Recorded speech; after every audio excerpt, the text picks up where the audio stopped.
Well, guys, I want to change it up just a bit. Talk about some of the most amazing stories that we've had as a group in some of the areas that we've been to.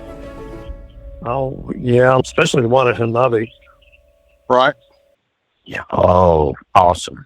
Yeah. That's the first time I've heard one yell that close. Yeah. You want to go ahead, Barry? Yeah, it kind of started the night before. I'd taken a friend, it was an oil field trailer converted to an RV. I didn't want to take my RV into that pasture. So I get back in there, get parked, and, we were sitting around talking that evening and went to bed about midnight. And I was laying there and I thought, I heard a whoop at a distance. And so I kind of dozed off to sleep. About an hour later, my trailer rocks. I mean, this trailer is heavy. I tried to rock it the next morning. I couldn't move it. It's extremely heavy. And so I looked around for prints and couldn't find any. And Chuck hollers at me. He said, "Why did you leave your pickup door open?" I said, "I didn't." I looked up the door, and the driver's side door was wide open. And I knew I shut it. I knew I'd shut it. I walked up there kind of to see what was going on, and I looked into the seat, and on the way down, I'd had a Subway sandwich and a Sonic hamburger, and I didn't finish either one of them. But the sacks were open, and they had been eaten, and they'd gotten in chips. And I got to looking on the console, and there were these huge fingerprints. Most of the finger, they were oily, and they were imprinted on the console. And while I was looking at that, Chuck Holler said, "Look at your driver's side window." It was extremely heavy dew because everything was just soaked. But I couldn't even see out the front window. It was so wet. And when I looked at that window, it was like a face was staring back at me. It was just a rounded shape of a face. And like he got close enough, you could see where, the nose and imprinted and a little bit of a cheek. And we went around on the other side of the pickup. Barry. Yeah. He probably wasn't used to glass, and he ended up bumping his face right on it. Yeah. And that's why you got your imprint. Yep. And he got him a snack. But somebody said that it was probably somebody looking for drugs. I said, if anyone looked drugs, I had a $1,000 camera. I had 2 pistols laying there. My billfold was laying there. And I said, they would have got those. So we knew what it was.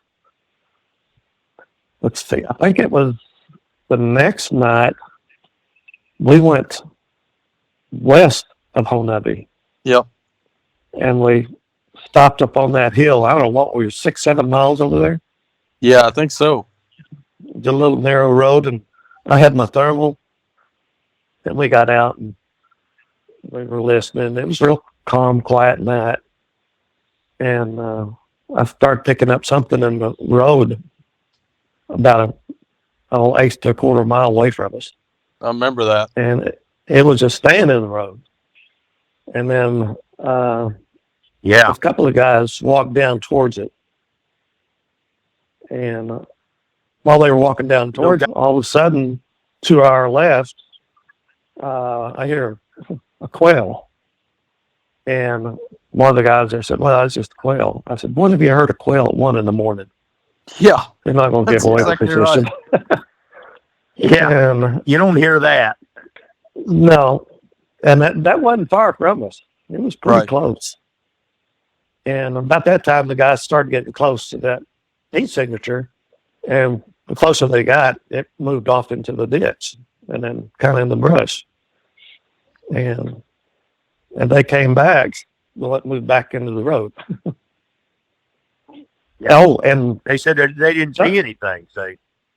Yeah, they didn't see a thing. And was it you, Chuck, on the 4-wheeler when we left? I was on. I think there were a couple of us that had 4-wheelers, But I Well, had then you, one, and I remember going up toward the mountain that night, and I was the last one to come through there, and I could swear there was one standing on the freaking road right in front of me as I drove past there. yeah, that's what I was thinking. You saw that one, Yeah, and then later the next day evening we were yeah. The next night, all sitting out there around the fire and talking and just visiting. Yeah. And take it from there, Chuck. That's your deal. well, I knew that where we were, that there had been several sightings in that area, and it's not far from the creek. And I had bought a night vision video camera that I had brought with me, brand new. I'd never really used it, didn't really know much about it. I think my tent was probably 30 or 40 yards from the fire, if that. Yeah.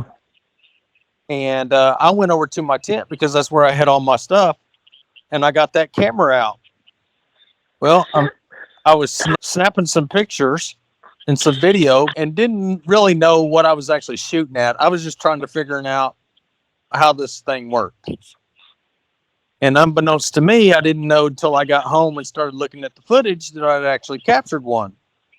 But before I knew all that particular night, I decided that I was going to make a call out in front of my tent. Because like I said, I knew that there had been sightings in that area. And I thought, you know what? I think I'm just going to make a call. And I made what to me sounded like a female scream. And instantly I got a response. Mm-hmm. Oh boy, did you? Wow. And I ran back to the fire where you guys were. I said, y'all hear that? And so I don't know who said it, but somebody said, well, we thought that was you. And I said, well, I made the first call, but I didn't make the second call.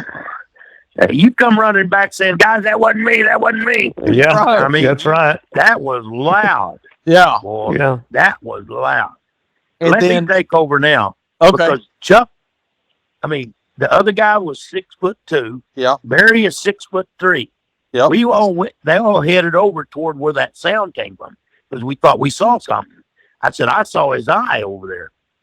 So when I was peering behind a tree, what we didn't know until it was too late, while you were just ready to do that, he said, look, Rick, and there was a bunch of deer coming down that creek. Well, that Bigfoot was getting ready to ambush that deer. And then when you let that hoop out, he was not a happy camper. No. The deer whirled and went the other way. Well, Barry's over here to the right, and over to the left is they're 6'2" and 6'3". When this thing jumped up, they looked like little kids. I'm 10, 11, 12-year-old kids. When he jumped up and went, boom, he was gone. I was 30 to 35 yards from him. And Barry was closer. Yeah, didn't you Barry, didn't you pick up a heat signature that night? Yeah. Where he had laid down in the grass? Yeah. And I could see something, but it wasn't as hot as it should be. But I think it's because everything was so wet, it cooled him off. Yeah. Yeah. Because when he jumped up, the heat signature was back. Yeah. And he took off. He sure made you look small. He took off running, and of course I followed him, but we wasn't about to catch him. And we ran up to it wasn't a pond, but it was a big pool of water. Yeah, that's where I think that's where the creek flows through, doesn't it? Yeah. And it's 20, 30 feet wide through there. And I stopped, said, did you hear him go through that water? He said, no, he must have jumped it. But he made no sound of going through we didn't hear him running either. Nobody could. No. Didn't hear a sound. And there was brush there that he could have been stepping on. Yeah. But that right there was water. I remember we were all sitting around the chain link fence or looking out the chain link fence that he had in front of his yard. and his wife started jumping up and down and said, I see one. And that was the one that you guys followed, I think. Yeah. Yeah, he jumped up. Yeah. Yeah, she like ripped my arm off, squeezing it, scared her to death. When Barry and I had gone down there before the first time, now it's the second time again. We parked up on that rocky place. We went there a day early or something. We parked. You step out and go 3 foot and you're down a 150-foot ravine down through there. Well, the trees will catch you, but there's trees and everything all down through that. But it's deep. We got there the first night. And old Barry, he went to sleep, and I'm a night owl, so I'm up a little bit. I was probably up an hour or so. Finally, I thought I better lay down. He'll be up early, and I need to get to sleep too, and be up. So I'm laying there. All of a sudden, the trailer is rocking. And how long is your trailer? It's 40 foot. 40 foot. It's a 40 foot. This is a 40-foot fifth wheel. And it starts to rock. I get up, run upstairs where he's at in his bedroom. I said, Barry, and he had a little window on his slide out that he could look down inside the trailer. I said, look out there. The trailer's rocking. He said, you look out. I said, well, I don't want to go play the face with a Bigfoot. He didn't either. I said, you look. So good grief. Not happening. Open up there, and I'm right there looking at me. I said, So he wouldn't look. So then it started rocking again. And get this, it wasn't rocking from side to side. It was rocking front and back. Yes. And that He trailer grabbed hold of that bumper, jack. was pushing it.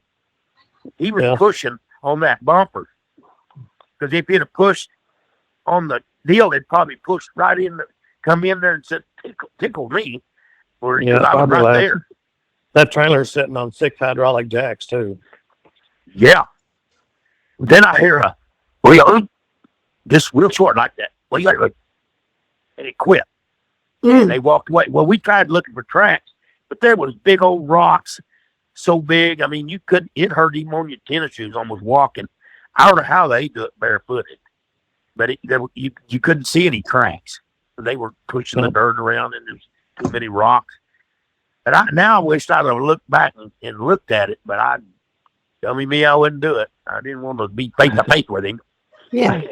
But Well, I'd like for you guys to tell one more story, if you would, of what happened to us down at Brown Springs. It'll have to be Barry. I wasn't on that trip. Oh, I thought you were. No, Rick didn't make that one. Oh, okay. Sorry, Rick. That's all right. Yeah, I'm sorry too that I didn't make it. There was so much happened on that. Yeah, there was. From the first few minutes we were there. And losing my audio recorders. Yeah. Yes. Yeah, all disappeared. But when we got there, of course, we didn't know most of them, and we were introducing each other, and everybody was talking. And down there on that river, the cicadas were just nuts. I mean, you couldn't hardly hear for, cicadas being so loud. And all of a sudden, everything went dead quiet. There was one south of the river you could hear, and that was it. And is that when we were sitting by the fire? No, we just got there. It was still daylight. Oh, okay. And I said, guys, listen, we're not alone, and nobody's paying attention to me. And I hollered at you. You were on the other side. I said, Chuck, and I pointed towards my ear. And when you saw that, your eyes got big, and you shut them up. So, guys, we're not alone. Yeah. And they were all, of course, a lot of them were city guys, and they didn't understand.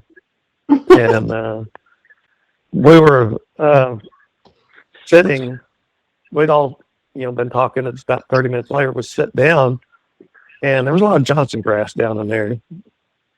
And I was looking through, visiting with, I forgot who I was visiting with. But anyway, I was looking through the Johnson grass, and all of a sudden I saw it moving deep in there. And then I saw brown movement, and I could see the hair like an arm. And I said, there goes one right here. he's not 30 feet from it. Well, it wasn't that far. It's 20 feet. And he said, oh, it's probably shadows. I said, it's moving and it's brown. And then somebody hollered, there's a squatch. And he said, well, I guess you're right. And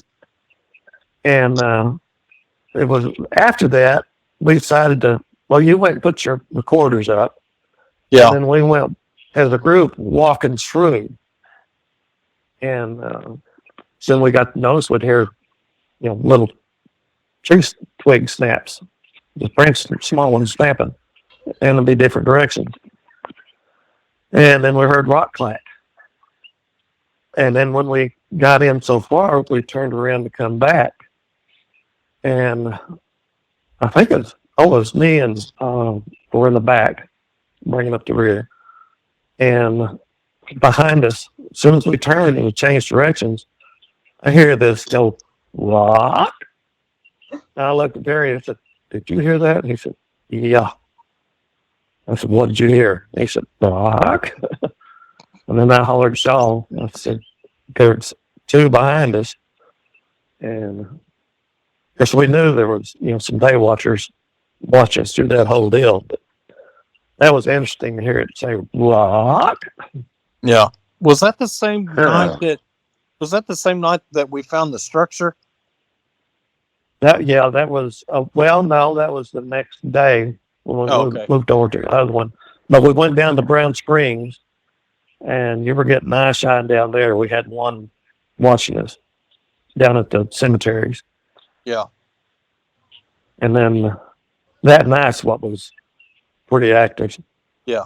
We did find that structure over there, and looked at trees. Those huge trees looked like a playground for little ones. Yeah, like a jungle gym, and they had that structure that we all came in on, which was pretty scary. Yeah, it was, because you took a picture of that structure and you saw some eyes shining in it. Yeah, and then you got your thermal out, didn't you? Yeah. You hollered at me and said, "Turn your thermal up there." Well, when I did, there was a heat signature there, and he turned just right. And I thought, that looks like a heartbeat. And that's when I called y'all over to look at it. And it looked just like a heartbeat. It was hotter, and it was like a heartbeat. And we had to move around in there and scared. And we knew there was a couple watching us. Yeah, because they were snapping trees and stomping. Yeah. And, I think I heard one whistle. I think I remember a whistle. Yeah. But anyway, we radioed them, and they come back, and Larry got up high because we were all packing, which is another story. Didn't like guns down there because he said it'd keep them away. And that's when I made the statement very loud. We didn't carry the guns in here for them. We carried it for the mountain lions and the hogs. Right. And it didn't change our activity. We had lots of it. Yeah, we did. And anyway, got up pretty high and was coming down the high side to it. And it kept moving around in there. And all of a sudden, it kind of went to the back side and just got small and then just disappeared. And I really think there was a hole there for it to escape out of. But that's kind of what badgers do. They'll go back in the hole and then push the dirt in front of them. See, I think that's what he said he saw when he went up top. He thought he saw it going into a hole and then covering the hole back up. That's right. That's what I was saying on the thermal. Yeah. Because after it did that, you didn't have no signature on your thermal. No, it was gone. Everything was cool after that. No heat signature at all. And then the night that, well, I guess it was that same night after it got dark is when we built the campfire there and we was all sitting around the chairs. Yes. Yeah, that's where I had a couple of acorns thrown at me too there. And you and I both had a feeling they were there Yeah. when the acres started flying in. And then we heard something. So I got my thermal and stood Well, up. Wasn't sitting there talking, and we were all just kind of sitting there listening, and we saw something run past Larry, Yes. and Yes. looked at us a few minutes later and said, "Did something run behind me just a minute ago?" And we were just kind of looking at you like we were in shock. Yeah. It's like a juvenile. It was like a juvenile had run past them. Oh, that's when I got my thermal out. Yeah. And I found those two down by the tree stump and the log that was laying over. Yep. And went to the right of it and then kind of moved back towards it. And the closer they got to it, it started backing off. Both of them started backing off into the brush away from them. Yeah. And they stopped because we were telling them where to go. Yeah. And they stopped, and then they turned and come back to camp. And as they were coming back to camp, they followed them back up to that stump and log. Yeah, that was a crazy night. Yeah, well, even after later when we went walking, we walked down towards where we saw that structure and then cut back north up on the hill, and we found that hickory that had been broke off at about 3 or 4 feet high. And y'all were inspecting it for, bugs or lightning or weather damage. And there wasn't anything. It was just had been broke over. And it was about 12 inches thick. Yeah. Something like that. But while y'all were doing that, I had the thermal out because we knew we had some problems. And then I finally got them. There was 4 in a, I don't know if it's plum ticket, because I got their eyes. I saw their eyes and I got the heat signature. And UND came over and was looking at that. There was 1 on each side and two kind of in the middle. Yeah. And then y'all decided to go on. Well, I stood there for a little bit to see what they were going to do. And then all of a sudden they backed off into the brush. And then that's when I caught up with y'all pretty quick. Yeah. I wasn't going to mess around there by myself. Well, that very next day. Ain't no Superman. Nope. Yeah. Nope. That very next day, we found something on the Texas side of the river too. Yes. Yes. Big stuff. That one huge igloo looking thing, all out of brush. That was big. I could walk in there, but I have to bend over. And I got a little bit of that video on my GoPro.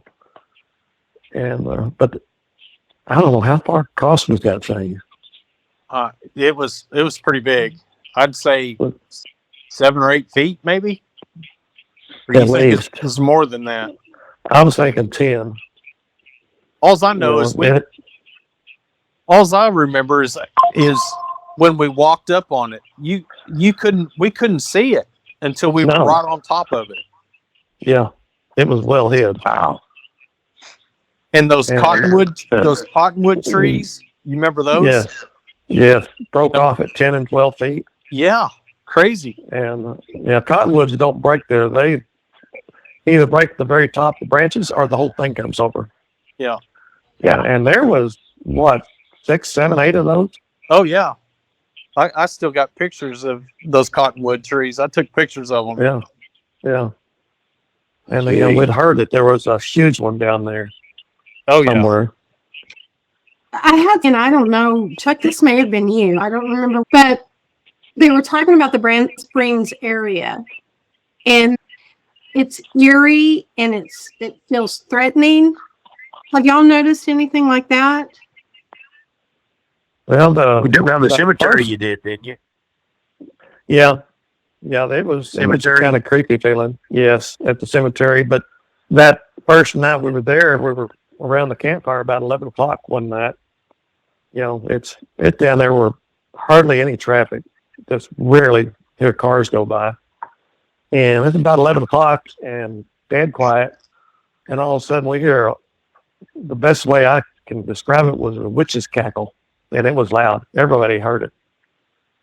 And then was it you, Chuck, that heard it again when y'all went up to the pickup?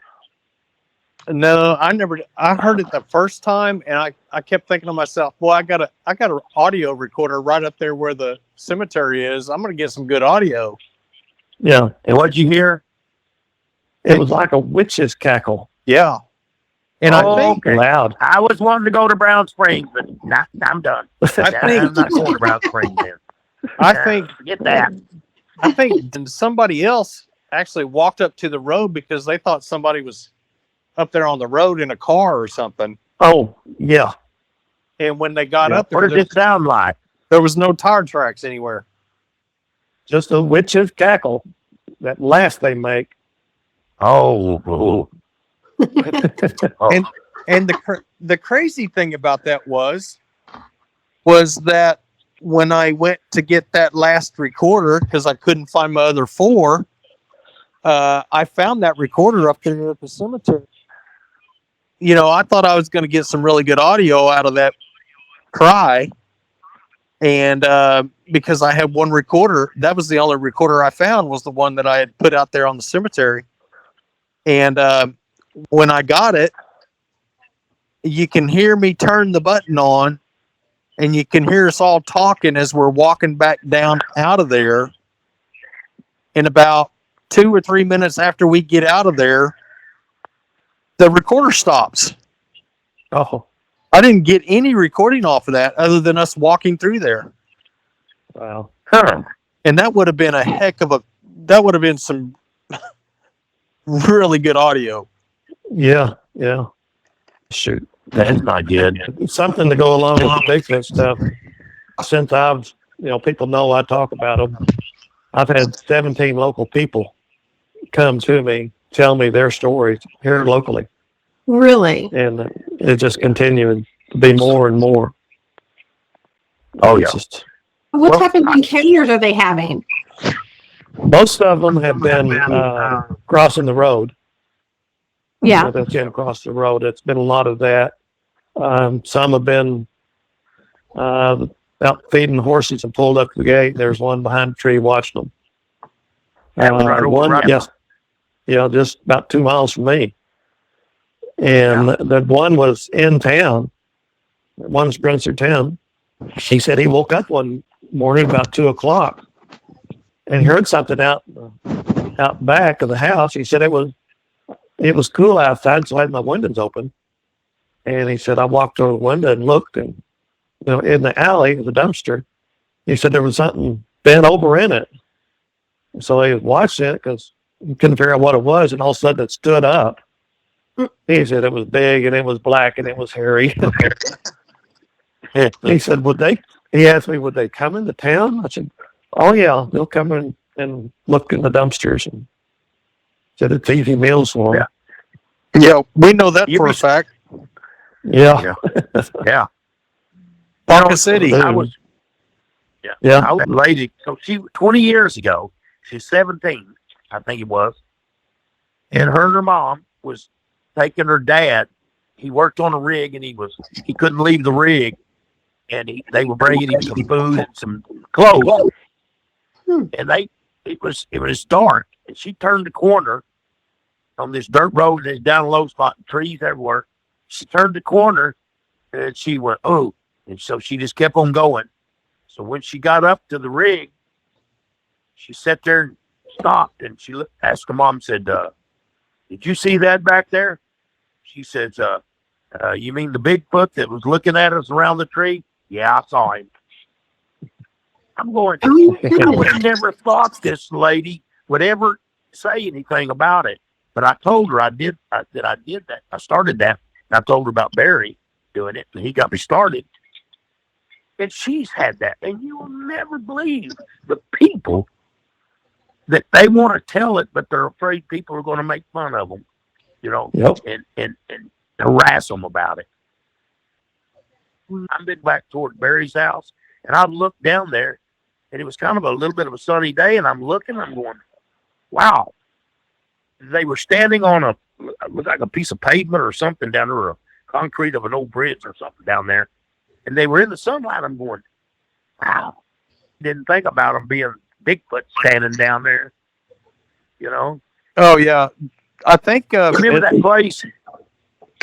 The place that we couldn't go down, if they had it blocked off, that was it. And I looked over and I went, wait a minute. I'm driving toward Barry's house. I'm going, there's no cars parked there. How would that be people? And one kind of hunkered down on like almost toward one of the ends, turned around like a fighter would be, a wrestler, kind of hunkered down and looked back at me. The more I think about it, the more I think it was two juvenile Bigfoot standing in that deal looking at me down there, because they were just in the sunlight, but they were solid black. Everything was black about them. There was no color but black. Is that on the west side of the lake? On the north side. It's on the north side of the lake. Okay. Yeah, that spot Rick's talking. Wait, it's way north. In fact, there's houses all around it, but it's thick trees and woods that Goes right to the blocked lake. off. Yeah, so nobody can go down in there. But they let people walk in there, but you can't drive in there anymore. And there's thick trees down in there too, quite a bit. Yeah. So I do want to ask, both of you have been really close to these things. Barry, yours outside the barn, Rick in the binoculars, the tree peeker, and when you thought the one was a bullberry. Yeah. What did they look like? Well, the one that the first one I saw, he had kind of a conical peaked head, because all I could see was part of his head and his shoulders. I thought it was the butt of a bull with a tail head. But he was just so massive. The arms and shoulders just incredibly large. Yeah. And that's about the biggest thing I can say. It was just huge and quick. Yeah. I've seen them running, and they're very, very, very quick. Did it have more ape features or more human? The first one, it was more like ape looking. I think they vary. Yeah, they vary all kinds, but yeah. But most of them I've seen where I could see the face good, it was more ape-like. Was it? Yeah. I've seen a lot of sketches of Bill has done that, they look a lot of human to them. Yeah. That one we saw walking, or I saw walking, broad daylight, 2:30, 97 degrees. Here's walking right toward us. Out there, we were riding along the pickup. Remember that, Barry? Barry saw it again, but I saw it walking upright. There was two things went through my mind. What idiot is out here in a tuxedo, because he's black and white, or a penguin outfit? Then I went, Bigfoot! Oh, yeah, and I started yelling Bigfoot, because I thought it was a joke, I mean, who's going to be walking out in the middle of nowhere, and there was hardly any trees around, and there he was, walking right toward us, and he wasn't 100 to 150 yards away from us, in little 3-inch grass. So he was, and then you saw him hiding behind the stuff looking at us, he was doing push-ups behind these plum bushes, Yeah, they did push-ups to look at us and then drop down. Yeah. And he was gray, he was blackish and white looking, what he was. Yeah. And he if anybody would have seen that, they would not have thought it was real. But he scooted and mooted and got out and went over and hid. And as we was going by him, I looked straight. He was northeast of us when I first saw him. And then I looked straight east down through the trees. There was an opening, and he was hunkered down like he'd get ready to jump, looking at us. And his face looked ape looking too. I think the white hair made his cheeks look real big, because the white was coming out on each side of it, and then he had black on kind of his head around on his shoulders and white on his stomach, and then black around it. He looked completely different than anything I'd ever seen. Wow. Of all that I've seen, he looked different. What do you think they are? Well, let me tell you what I'd call him. If I was getting into a fight and he's on my side, I'd call him brother. I would want him on my side. Believe me. I mean, these boys are so big, they're so strong. He'd be big brother to me. But these guys, they're very intelligent. Mm-hmm. From what little I have seen, and I've heard other stories about things that people have happened, and because of their intelligence, some people think that people are pulling jokes on them. They don't think a creature should be doing the things they're doing. See, they're very intelligent. Where they come from, I have no clue. I've heard of different stories that people have come up with, but as far as I'm concerned, they're stories. I don't know. I don't have a clue. Don't have an idea. But like I said, they're extremely smart. They are extremely strong. And then I've heard cases where they helped people in the past. You remember that one that I think you sent me, Chuck, about the guy? Yes. Remember that one? Yes, sir. I mean, they helped the grandpa out, his grandfather, and everything. So, I mean, they're intelligent, and they're just like a human as far as I'm concerned. We got good ones and we got bad ones. And there's some bad people out there that'll kill people, But they always, when there's an animal out here or a creature like that, and one of them goes bad, they think they're all bad. Yeah. They don't stand a chance, and it's not right. Don't judge humans because of one bad one. Well, we shouldn't judge those animals because one bad one either.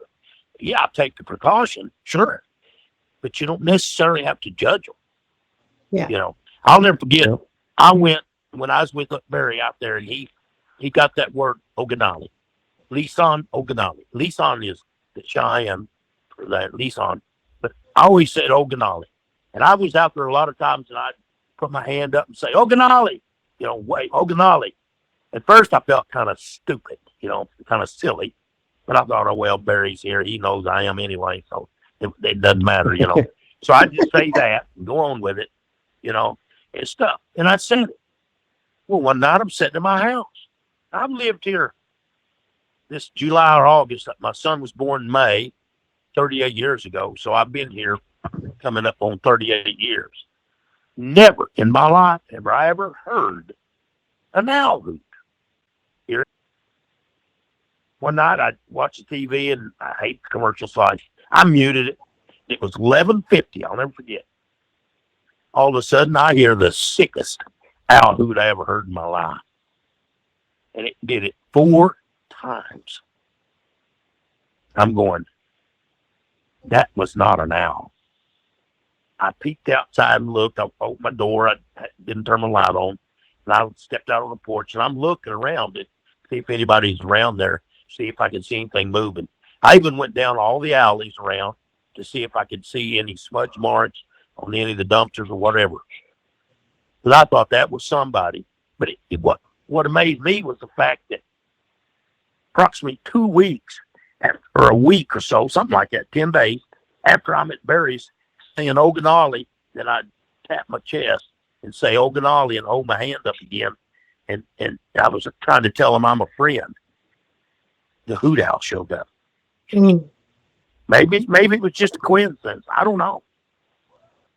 But if it was them, wouldn't you say that's pretty intelligent? For them to follow and find me at my house and then stand back away and do 4 hoots. Why 4? But anyway, I think they're very intelligent. Am I going to be cautious? Oh, yeah.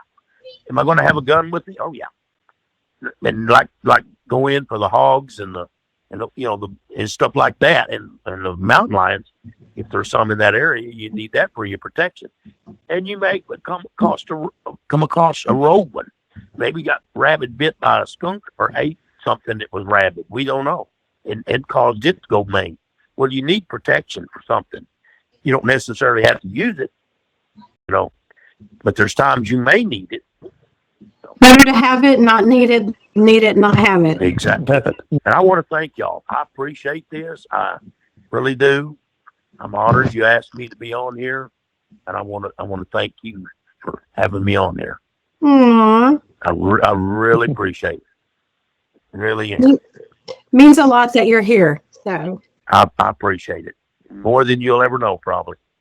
Aww. I might take that back about Chuck. Chuck. How he is. Kind of have to read between the lines on that deal. But anyway, as we were saying, I was just fixing to say how much I respect you guys. how much what? How much I respect you guys. I was just fixing to say that until you made that comment. Well, I guess he respects you, Barry. In all honesty, you guys have a lot of respect from me. That's for sure. Yeah. Well, I respect you too, so you don't think so, and I appreciate it. Thanks a lot. Means a lot. Oh. Yeah. So I want to get us a trip out here, guys, if we can, all right?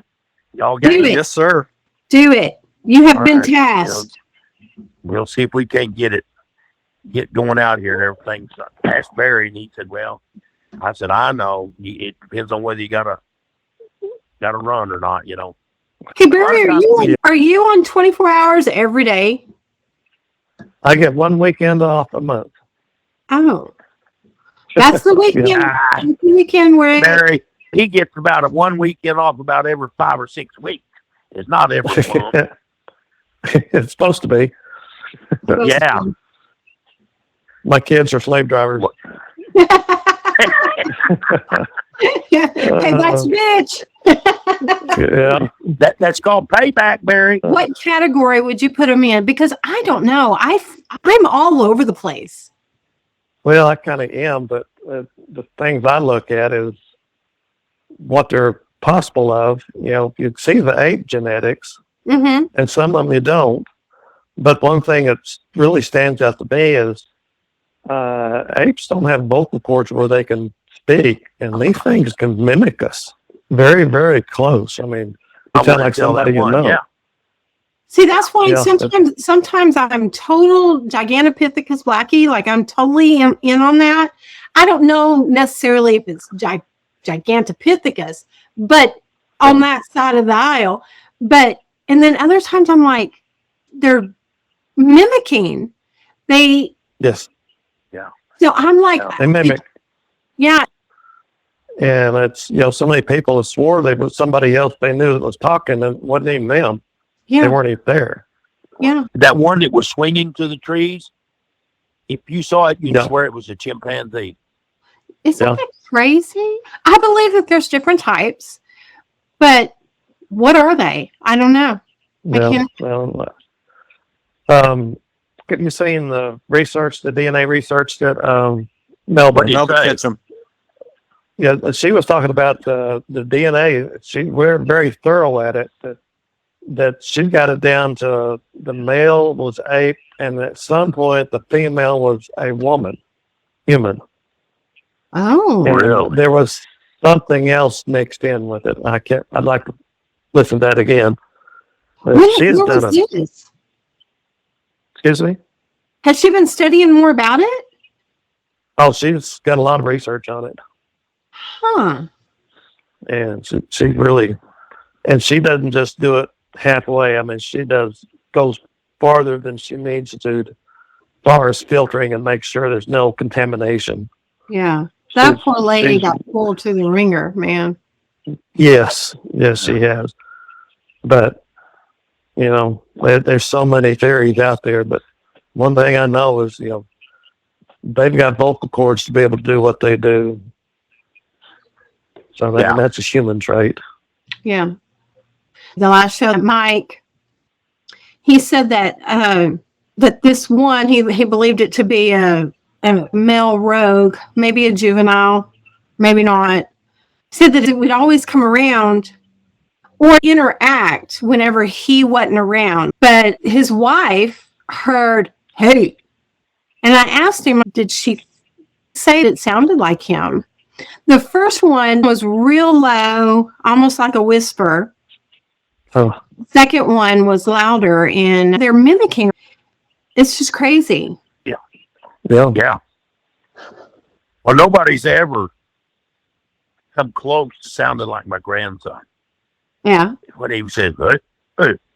And it's a deep gruntle kind of, it's hard to describe, but I mean, I'd recognize it. And like you said, I swore that was my grandson doing that. That means they've been Sounded around. just like, pardon me? That means they've been around to hear your grandson do that. Yep. Exactly. They've been around. They've been through there to listen, and stuff like that. They had to have Yeah. to hear him say that. Because he's always good. Instead of saying Baba or Grandpa or something, he'll go, hey, and he's always done that. And I love it because that's a little trait that I distinguished to him, Mm-hmm. but, and he was my first grandchild. He says it to that. But I heard it and I whirled around because I thought he was behind me. Mm. And it was unbelievable. It sounded just like him, Yeah. And see, Barry, haven't you ever been out into the woods and swore you heard somebody talking Yeah. or saying things? Oh, yeah. I have, Yeah. and then never see anybody and can't find them, or even a sign of them. Nobody's been around. So I think they're just mimicking words that they're picking out. Maybe they like the sound of it, Mm-hmm. or just Yeah. saying it. I don't, just to be saying it. I don't know. Well, I mean, you've got the Sierra sounds where they're actually having an argument. Yeah. Yeah. That one arguing, he was mad. Well, she was That mad. sounded like, yeah. Sounded like the female was mad over there about the food being gone. See? Yeah. But then I heard it again when he was pushing the trailer, and I figured it was a young juvenile had reached down and grabbed a hold of the bumper and was just pushing it forward. Because he'd have caved that whole side of that thing in if he'd have pushed it like that. What do Wow. you think, Barry? Yeah. That's just fiberglass. He had to push it he in if could it have wasn't pushed on it. metal. Yeah. Yeah, their So I strength think is he grabbed amazing. hold of Yeah. real amazing. Yeah. So I that sure trailer didn't want weighs, to go face with him either. that trailer weighs from Oh, it's 16, heavy. 18,000. Really? I didn't realize it's that heavy. Wow. Yeah. Wow. Well, let me tell you what, he didn't have any trouble pushing it. 'Cause I was moving back forward. I'm going, what the heck? And I'm looking down. I'm thinking, what's going on? I didn't know if I was getting dizzy or what. I raised up and I'm Yeah. still moving back and forth. And I put my feet on the ground to try to straighten up because I didn't know what was going on. Yeah. Then I heard them outside. That's when I went and woke Barry up. When I went back, I heard the female just literally like that, did it real quick. Just like, stop it. And I would assume like a mom would say, stop it. Mm. Because it's just real short. Yeah. But I know those sounds because I've heard them. That's 3 times I've heard them vocalize them like that. So I recognized it and I thought, oh, he got scolded. He's not happy camper either. He's in trouble now. I sure did not want to look out the window and even be mad at me now because he got scolded. I would not have looked out that window. There's no way I would have. He probably reached in there and yanked me out the window. Well, I've got one I can add to that about the window. One time in an old house, I went in to take a shower, and all of a sudden I hear a fingernail tap on my bathroom window. Oh, Lord, have mercy. And I thought, did I hear what I just think I heard? And it did it again, except it double tapped. And I don't know why I said it. I just popped out and said, I'm sorry, I'm in the shower. And it didn't happen again.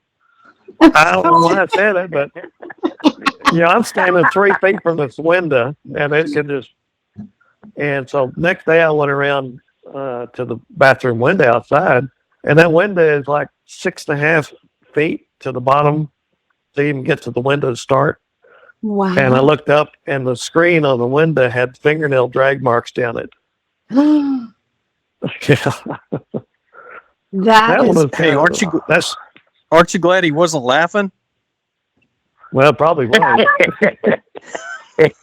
Oh no, maybe Yeah, maybe it's she's saying a girl. sorry, Well, tonight's not tonight, Barry. Oh, geez, Maybe. yeah, man, oh man. yeah, that one kind of shook me. Well, Barry, do you have a Close. girlfriend? Do you have a girlfriend Yep. that's kind of hairy? Nope, not a hairy one. Oh, well, you're not as lucky as I am, I guess. What? So here's the thing: did you cast her footprint? Because that's how you get a hairy girlfriend. You have to cast the footprint. Yeah, Oh, that's how I got her. got. She comes around every time I go to that cabin. Oh, yeah. That's what I told him. Oh. My number one mistake was you casted that footprint. It's like putting a ring on her finger. Yep. I'm so glad y'all cleared that up because I was kind of getting worried there. You know, I ain't casting none. I sure don't want no hairy girlfriend. No. Hey, Well, believe me, if I could get rid of her, I would. I don't know how she does it and how she knows, but every time I go down there, if I'm down there, she'll show up. What do you mean you don't know? Smelling you. Uh-huh. you know what? I'm down there at the cabin with you down there, Chuck. I know what to do now. I was always worried about going and staying there. I know what to do now. We hear them outside, we just throw Chuck out.